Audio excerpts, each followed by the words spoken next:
Lightning has struck me all my life. Just once it was real. They say I was a quiet, sickly child before the storm, but after it I grew up lively and alert. I cannot say if they're right, but the memory of that lightning still runs through me like a shiver. It marks powerful moments of my life. I feel an echo of the lightning each time I find a fossil. A little jolt that says, "Yes, MaryAnning, you are different from all the rocks on the beach."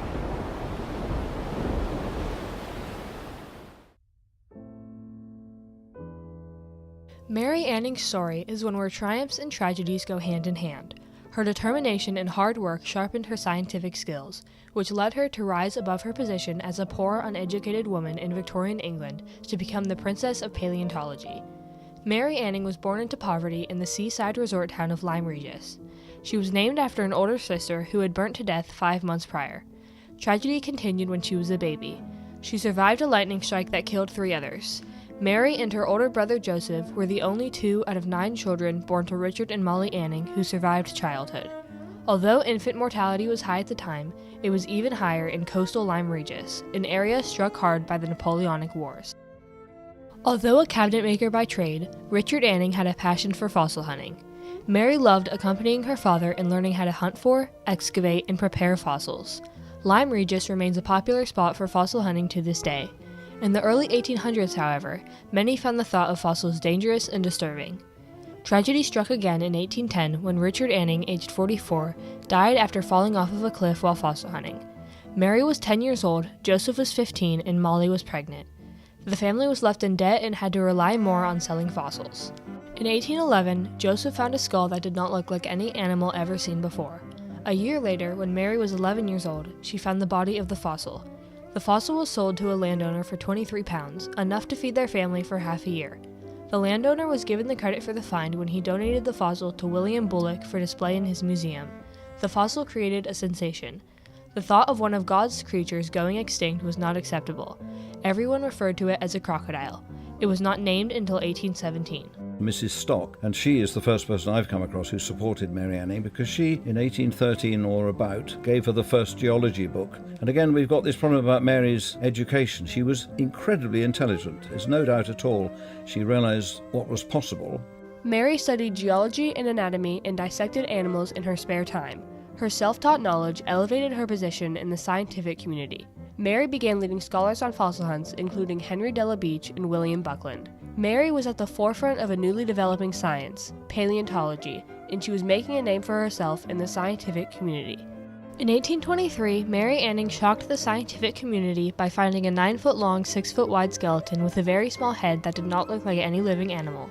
It was described as a shellless turtle. This Plesiosaurus gigantus would become the type specimen. Upon seeing a sketch of the creature, Cuvier, the father of paleontology, accused her of fraud. A special meeting of the Geological Society was held to discuss her findings.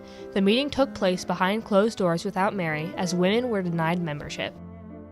Upon seeing the fossil, Cuvier acknowledged that he was wrong. In 1824, Mary began dissecting items referred to as bezoar stones, believed at the time to be the gallstones of bezoar goats. She discovered they were fossilized feces.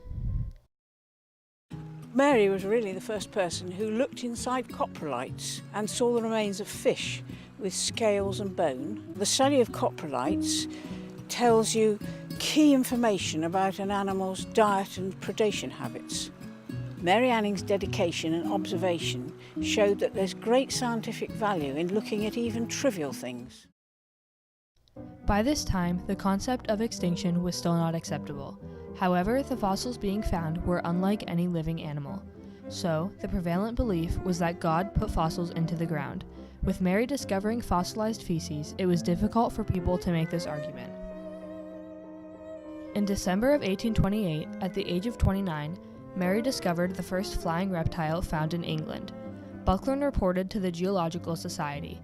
Miss MaryAnning has recently found the skeleton of an unknown species of the most rare and curious of all reptiles, the pterodactyl, a monster resembling nothing that has ever been seen or heard of upon Earth. In 1829, Mary discovered a new genus of fossil fish, Squalaraha. Geologists proclaimed her find to be an ancient ray, but Mary disagreed. and so she dissected a modern ray to prove that her fossil was a fish of a new species. This find would also become the type specimen. In 1829, MaryAnning corresponded with Charles Lyell, describing the effects of the sea on the coast of Lyme Regis. Lyell wrote Principles of Geology, in which he made the argument that over long periods of time the Earth's surface has been changed gradually. Charles Darwin brought Lyell's book with him on the voyage aboard the Beagle.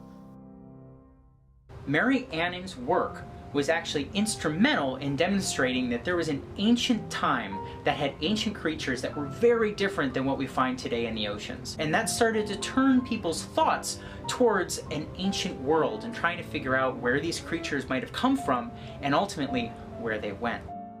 In May 1830, Mary's friend and colleague, Henry de la Beach, painted a watercolor that depicted what prehistoric life might have looked like based on the fossils that MaryAnning had discovered.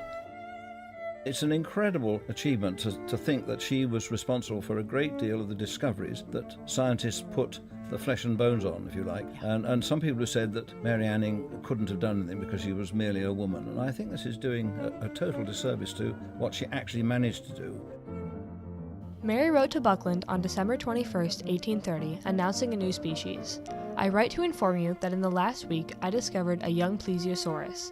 It is without exception the most beautiful fossil I have ever seen. The head is twice as large in proportion as those I have hitherto found. What makes it still more interesting is that resting on the bones of the pelvis is its coprolite. Although never to marry, Mary found a faithful companion in her dog Tray, and she even trained him to guard her fossil finds if she had to temporarily leave the site. In 1833, Mary described the death of Tray in a letter to a friend. The death of my old faithful dog has quite upset me. The cliff fell upon him and killed him in a moment before my eyes and close to my feet. It was but a moment between me and the same fate. Tragedy struck a final and fatal blow in 1845 when Mary discovered that she had breast cancer. MaryAnning died on March 9, 1847.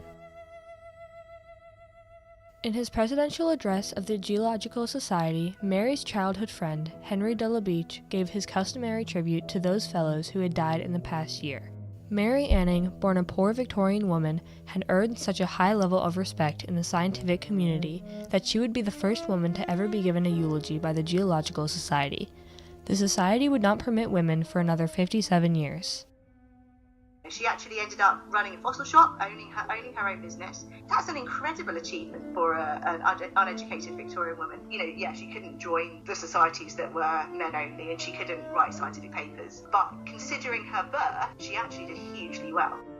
15 years after her death, St. Michael's Parish dedicated a stained glass window in honor of MaryAnning. In the years since MaryAnning's death, her legacy has lived on in a variety of ways. One of the most remarkable people in the history of paleontology is MaryAnning.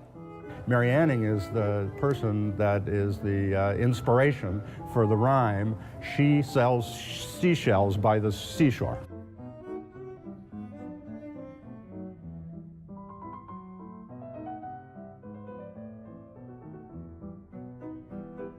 In 2009, the Royal Society named MaryAnning as among the top 10 most important women who made the greatest influence in the field of science.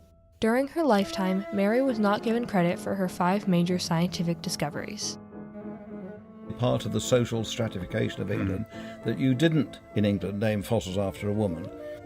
The world has woken up to her importance, and she's now really got quite a lot of things named after her, including at last an ichthyosaur called Ichthyosaurus anningi. The Museum of Natural History in London has her ichthyosaur, plesiosaur, and dimorphodon on display, with MaryAnning receiving credit for the finds. MaryAnning's legacy continues to drive tourists to visit the seaside resort of Lyme Regis, where guided fossil hunts are a popular activity. In July 2017, Lyme Regis Museum completed the building of the new MaryAnning wing, featuring an interactive geology gallery that tells the story of MaryAnning and Lyme's fantastic fossils. The town of Lyme Regis keeps Mary's legacy strong by hosting an annual festival to celebrate her triumphs. MaryAnning faced a lifetime of tragedies. Despite being born into poverty at a time when women were neither permitted to attend universities nor belong to professional organizations, she took the science world by storm. Through her determination and hard work, she transformed fossil hunting from a hobby to a science, triumphed in the developing field of paleontology, and helped lay the groundwork for Darwin's theory of evolution. She changed the face of science forever.